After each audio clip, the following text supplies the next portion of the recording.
Merhabalar. Bu hafta tarım sanayi arasında zaman zaman yapılan tartışmalara yer vererek gelişmiş ülkeler için tarım sanayi sektörlerinin neyi ifade ettiğini, gelişmekte olan ülkelerde ne tür pratikler olduğunu vurgulamak istiyorum. Türkiye ile örnekleri geliştirirken mümkün olduğunca Cumhuriyet'in kuruluşundan günümüze gelene kadar süreçlere kısaca değinmek istiyorum. Gelişmekte olan ülkelerde şu cümlelerin kurulduğunu sık sık duyabiliyoruz. Bir iPhone, bir kamyon buğday eder diyerek tarımın önemsizleştirildiği, diğer yanda ise sanayinin önemi vurgulanarak silmesi gerektiği dile getirilmektedir. Bunu hükümetler tarafından hazırlanan planlarda da müşahede etmek mümkündür. 1930'lu yılların başında ilk planın yapıldığını görüyoruz. İkinci plan 2. Dünya Savaşı'na denk geldiği dönemden dolayı ertelenmek zorunda kalmış. 1946 yılında ancak yürürlüğe sokulabilmiştir. Cumhuriyet kurulurken Türkiye'nin Tanzimat sonrası dönemden miras kalan bir köylü ve verimlilik problemi vardı. Köylü problemi Cumhuriyet'in kuruluşunda önemli bir mesele olarak ele alınmış. Köylünün sefalet çektiği aşar vergisi kaldırılarak köylü bir nebze olsun rahatlatılmıştı. Devletçi politikaların uygulandığı o yıllarda kurumsallaşmaya ağırlık verildiğini görmekteyiz. 1950'li yıllara girildiğinde köylünün verimlilik problemi çözülmüş değildi. 1950'lerin başında Adalet Partisi'nin gelmesiyle birlikte planlama yaklaşımı bir kenara bırakılmıştı.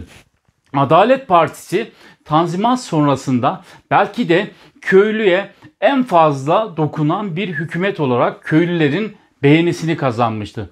Şevket Pamuk, Adnan Menderes'in Türkiye'de özellikle kırsalda sevilmesinin en önemli nedenlerden birisinin de bu olduğunun altını çizmiştir. Adalet Partisi döneminde ekilebilir arazilerin miktarı artırılmış, toprağı olmayan köylülere toprak dağıtımı yapılmıştı. Özellikle Amerikalı ekonomistler tarafından belirtilen 1951-1954 yılları arasında Türkiye'de hava şartlarının özellikle kuru tarım için çok ideal olmasıydı. Bunun yanı sıra Marshall yardımları ile Türkiye'ye giren traktör ve benzeri alet ve ekipman ve yeni açılan tarım alanları ile birlikte o dönemde Türkiye'de üretim artışları yaşanmıştır. Türkiye'de artan nüfusa karşın dikkate değer üretim ve verimlilik artışları olduğu doğruydu. Fakat sonraki yıllarda hava şartlarının kötüye gitmesiyle birlikte Türkiye'de gerçekleşen tarımsal üretimin verimlilik artışından kaynaklanmadığı birçok yabancı uzman tarafından dile getirilmişti. Marshall yardımlarında en fazla eleştiri getirilen hususlardan birisi atıl traktör sorunuydu. Bu traktörlere Türkiye'de ezici bir paya sahip olan köylüler ya da geçimlilik ya da yarı geçimlilik işletmeler erişim sağlamakta zorluk yaşamışlardı. Dolayısıyla söz konusu bu işletmelere sulama ve benzeri konularda yardımcı olabilecek araçlardan ziyade fon daha sonra atıl duruma düşecek traktörlere büyük oranlarda aktarıldı. Ayrıca ekonomik olmayan küçük toprak sahipliliği mantar gibi çoğalmıştı. OECD tarafından yapılan bir analizde tarım sektöründe verimlilik artışı ve ürün çeşitlendirilmesinin ana politika olarak görüldüğü belirtilmişti. Aynı yıllarda Alman bilim insanı Fritz Beit tarafından altı çizilen noktada aslında ekime uygun olmayan alanların ekime açılması ile birlikte erozyon riskini de beraberinde getirdiği. Gördüğünüz gibi 50'li yıllarda köylü tarımının verimlilik artışı sağlanamamış olarak planlama döneminin yapılacağı 60'lı yıllara sarkmıştır. Mayıs 1960 yılında gerçekleşen askeri darbenin 5 ay sonrasında Türkiye'de planlama yapmak üzere Devlet Planlama Teşkilatı kurulmuştur. 1963-1967 yıllarını kapsayan birinci 5 yıllık kalkınma planlarının hazırlıkları kapsamında Hollandalı ünlü ekonomist Tim Bergen danışman olarak Türkiye'ye davet edilmiştir. Fakat birinci 5 yıllık kalkınma planında ortaya konulan hedeflerde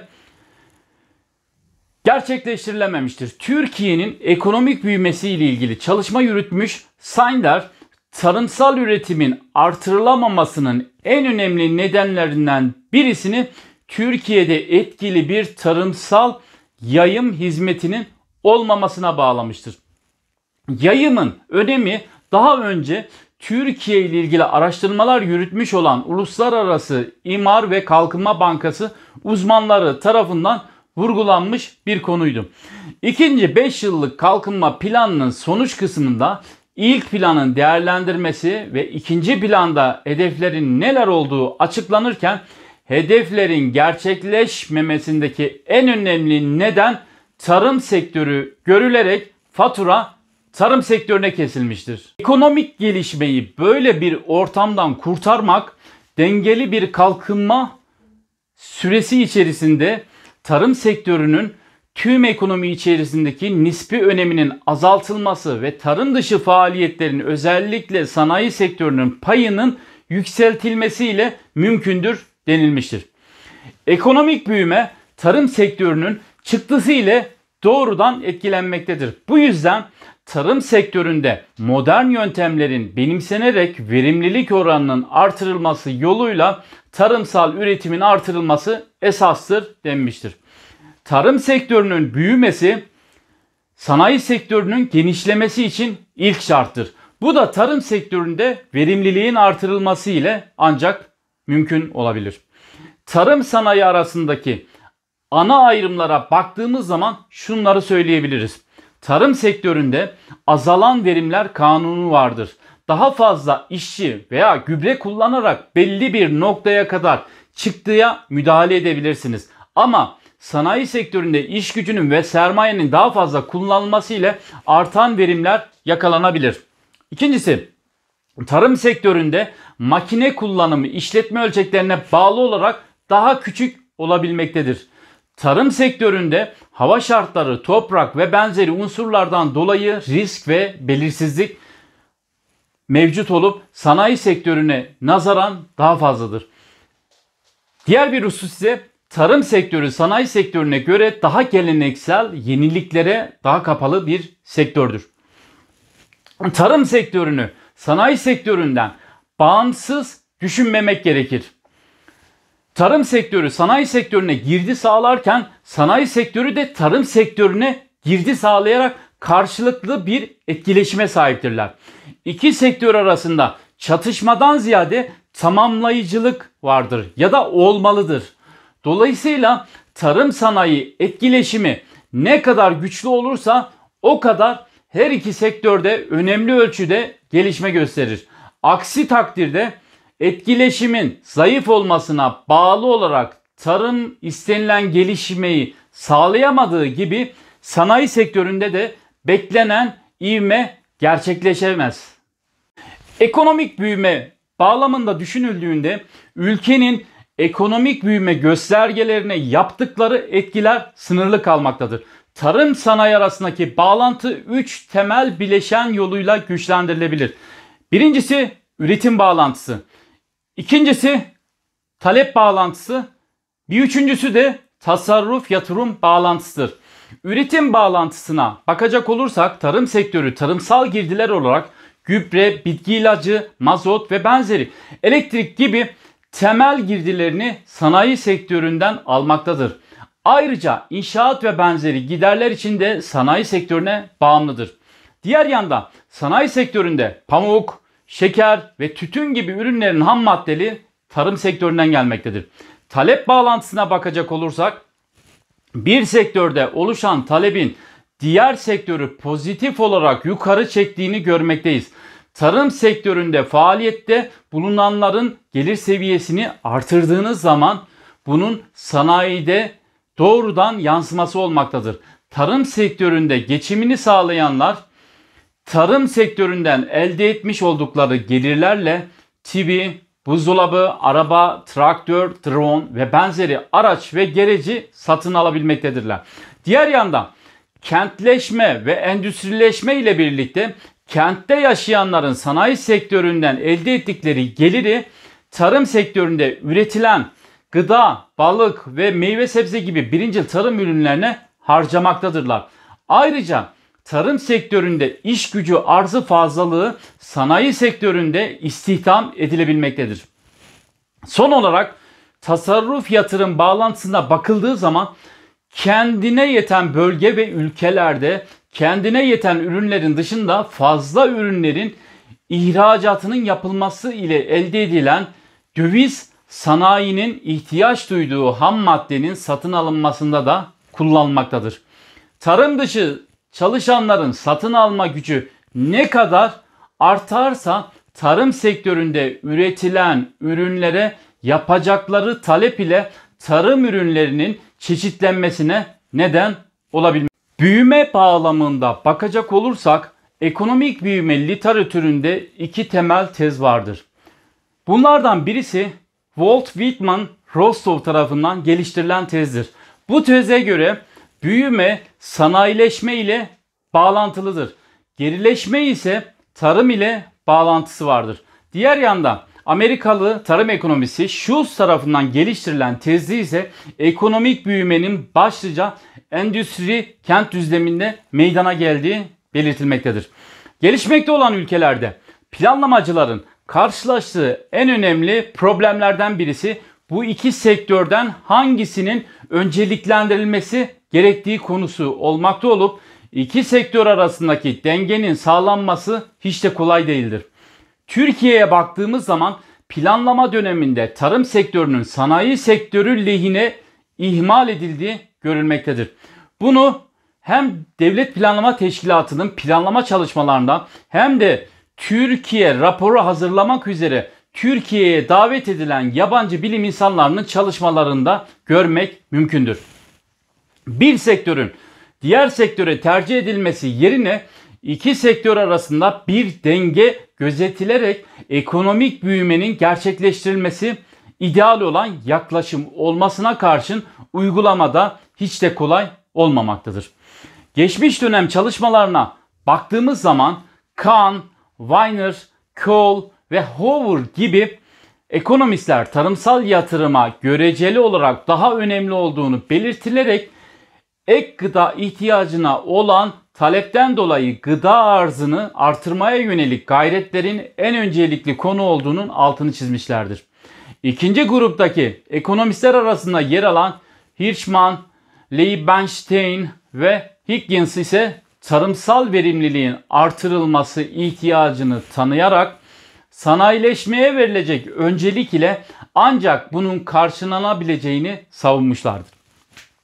Higgins, tarımsal verimlilikteki kümülatif iyileşmenin bir kamu politikası olduğunu belirterek bu politikayı da daha makineleşmiş bir tarıma ve daha büyük ölçekli tarıma geçmekle mümkün olduğunu altını çizmiştir. Tabii ki ölçek büyüklüğü bakımından inceleyecek olursak tarımda ölçek büyüklüğü verimliliğin artırılması açısından önem arz etmektedir. Aslında burada işaret edilen noktalardan birisi arazi reformudur. Bir diğeri de daha makineleşmiş tarım için aslında tarımın önceliklendirilmesi gerektiğidir. İngiltere birçok Batı Avrupa ülkesinden önce arazi reformunu gerçekleştiren bir ülke olmuştur. Fakat aynı şey Almanya, Fransa, Belçika ve İsveç için geçerli değildir. Bu ülkelerdeki tarım küçük köylülerin elinde kalmayı sürdürerek gelişme göstermiştir. Tarımsal verimliliğin artırılması, yeni ülkelere göç fırsatlarının artması, kırsalda doğum oranlarının düşmesi ve ucuza ithal edilen gıda ve ucuz yemin teminiyle hızlanmıştır. Batı Avrupa'nın kalkınmasında çıkarılan dersler arasında ilk olarak sanayileşmenin ilk ön şartı tarım sektöründe iş gücü fazlasının sanayi sektöründe absorbe edilmesiydi. Endüstriyel gelişme tarım sektöründeki arz fazlasının çekilmesiyle finanse edilmiştir. İkinci olarak Fransa ve Rusya örneklerinde olduğu gibi başlangıçta elverişli tarım koşulları göz önüne alınsa bile artan tarımsal üretkenliği teşvik eden politikaların çok uzun süre ihmal edilmesi genel ekonomik ilerleme oranı üzerinde ciddi sonuçlar doğurmuştur. Üçüncü olarak küçük ölçekli köylü tarımının büyük ölçekli makineleşmiş tarım işletmelerine doğru yeniden yapılandırılmasına bağlı olarak tarım dışı istihdamda bu fazlalık nüfusun emilmesiyle kolay olmadığından kentleşmenin kontrolsüz artmasına ve feodal tarımın farklı türlerde ortaya çıkmasına neden olmuştur. Son ders ise bir ülke modern ve verimli bir tarımı başarmış olduktan sonra bile sanayideki büyümeyi finanse eden araç olarak hükümet monopolleri vasıtasıyla aşırı sömürme tarımının ve ülke ekonomisinin ciddi bir şekilde zarar görmesine neden olabilmektedir. Japonya deneyimi de bize şunu göstermiştir. Hükümet tarafından tarımsal arge, yayım, kredi ve altyapı yani yollara yapılan uygun harcamalar köylülerin çıktılarında önemli artışlara yol açmıştır. Hindistan ve Türkiye gibi 5 yıllık planlamaya geçen ülkelerin ilk 5 yıllık kalkınma planlarında tarım sektörü sanayileşme için ön şart olarak görülmesine karşın sonraki planlama dönemlerinde tarım sektörüne kayıtsız kalınan bazı yaklaşımların ağır bastığı görülmüştür.